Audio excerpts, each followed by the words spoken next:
Hello friends, நம்ம ஏற்கனவே ஜாவாவில் வேரியபிள்ஸ்னால் என்ன, ஜாவாவில் வேரியபிள்ஸ்க்கு எவ்வளோ இம்பார்ட்டன்ஸ் இருக்கிறது என்பதையெல்லாம் ஏழியர் வீடியோக்களில் பார்த்துருக்குறோம். இந்த வீடியோவில் வேரியபிள்ஸில் என்னென்ன டைப்பெல்லாம் இருக்குது, ஒவ்வொரு டைப்பையும் எப்படி யூஸ் பண்ணுறோங்கிற எல்லா டீட்டெயில்ஸையும் பார்க்கலாம். ஜாவாவில் வேரியபிள்ஸை 3 டைப்பாக கிளாஸிஃபை பண்ணியிருக்காங்க.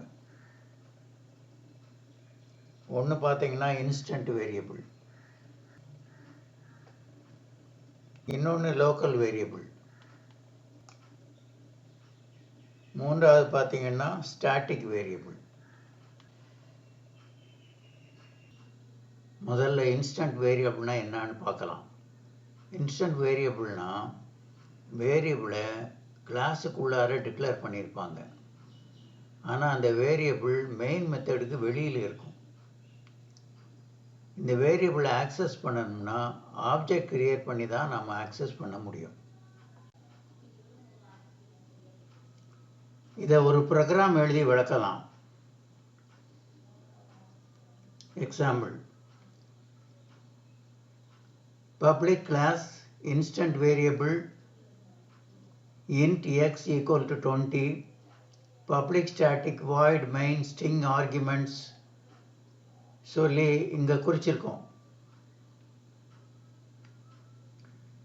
இங்கே எக்ஸுங்கிற வேரியபிளை கிளாஸ்குள்ளார எழுதியிருக்கிறோம்.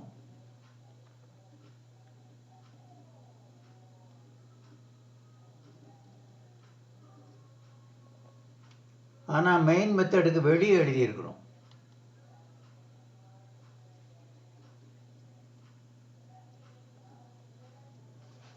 எனவே இது ஒரு இன்ஸ்டன்ட் வேரியபிள்.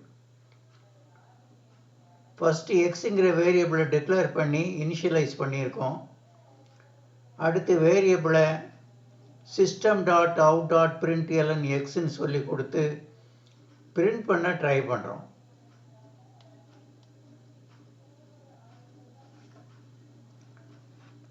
இப்போ இந்த ப்ரோக்ராமை ரன் பண்ணும்போது non-static variable x cannot be referenced from a static context ன்னு சொல்லி ஒரு எரர் காமிக்குது.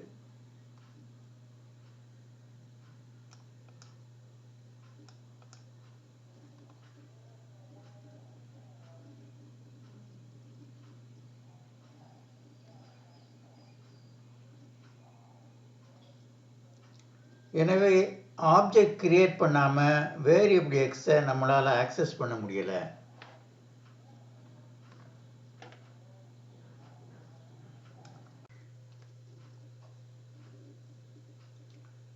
இப்போ இந்த வேரியபிளுக்கு ஓபிஜேன்னு ரெஃபரன்ஸ் வேரியபிள் கொடுத்து ஆப்ஜெக்ட் கிரியேட் பண்ணுறோம்.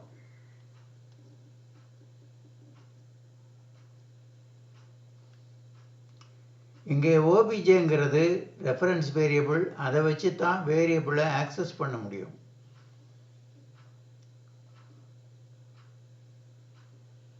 அடுத்து system.out.println objxன்னு பிரிண்டிங் ஸ்டேட்மெண்ட் எழுதி எக்ஸ் வேல்யூவை பிரிண்ட் பண்ணுறோம்.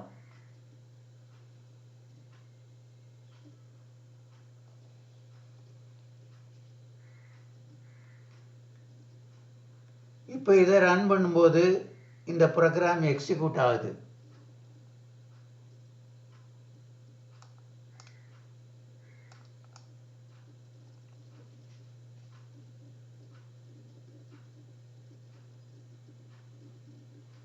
அவுட்புட் 20ன்னு கிடைக்குது. எனவே இன்ஸ்டன்ட் வேரியபிளை ஆப்ஜெக்ட் கிரியேட் பண்ணித்தான் நம்மளால் ஆக்சஸ் பண்ண முடியுங்கிறது கிளியர் ஆகுது. அடுத்து லோக்கல் வேரியபிள்னால் என்னன்னு பார்க்கலாம். இதுக்கு லோக்கல் வேரியபிள்ங்கிற கிளாஸ் கிரியேட் பண்ணி ஒய்ங்கிற வேரியபிளை டிக்ளேர் பண்ணி இனிஷியலைஸ் பண்ணுறோம். நம்ம சாதாரணமாக லோக்கல்னால் வித்தின் த ஏரியான்னு தான் மீன் பண்ணுவோம். அதாவது லோக்கலாகவே அந்த வேரியபிள் மெயின் மெத்தடுக்குள் இருக்கும். அதை மெயின்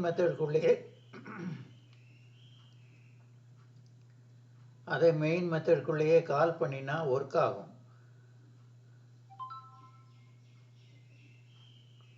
அப்படி இல்லாமல் மெயின் மெத்தடுக்கு வெளியிலேருந்து கால் பண்ணினா எக்ஸிக்யூட் ஆகாது. இதை இந்த எக்ஸாம்பிள் ப்ரோக்ராமை வைத்து விளக்கலாம். இங்கே ஒய் வேரியபிள் வந்து மெயின் மெத்தடுக்குள் இருக்கு.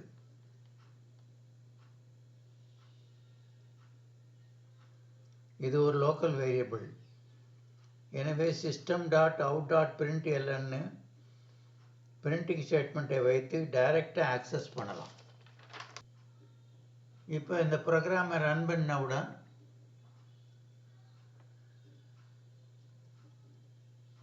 எக்ஸ் மதிப்பு 30ன்னு அவுட்புட் கிடைக்கும்.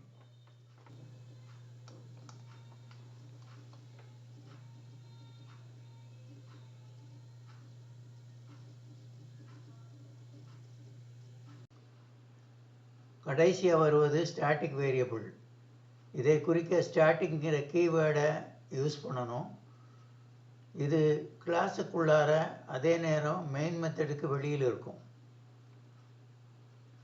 இந்த எக்ஸாம்பிளில் ஸ்டாட்டிக் இன்ட் z = 40ங்கிறது ஸ்டாட்டிக் வேரியபிள்.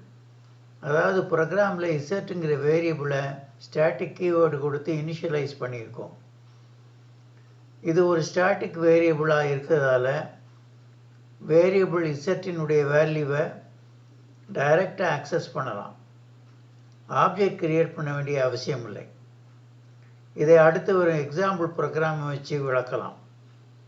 இந்த எக்ஸாம்பிள் ப்ரோக்ராமில் ஸ்டாட்டிக் இன்ட் z = 40ங்கிறது ஸ்டாட்டிக் வேரியபிள்.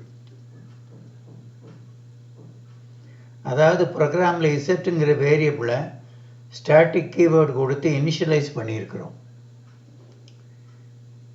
இது ஒரு ஸ்டாட்டிக் வேரியபிளாக ஆனதுனால வேரியபிள் இசட்டின் வேல்யூவை ஆப்ஜெக்ட் கிரியேட் பண்ணாமல் system.out.println இசட்டுன்னு பிரிண்டிங் ஸ்டேட்மெண்ட்டை வச்சு டைரெக்டாக ஆக்சஸ் பண்ணலாம்.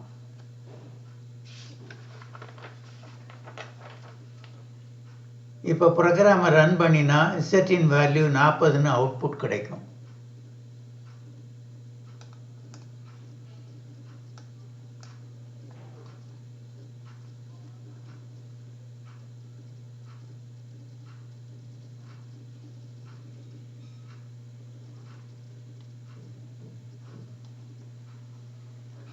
ஹலோ ஃப்ரெண்ட்ஸ்,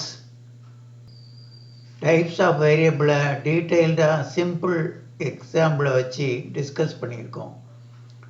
இந்த வீடியோ பிடித்திருந்தால் கமெண்ட் பண்ணுங்கள், உங்கள் நண்பர்களுக்கு ஷேர் பண்ணுங்கள். தேங்க்யூ.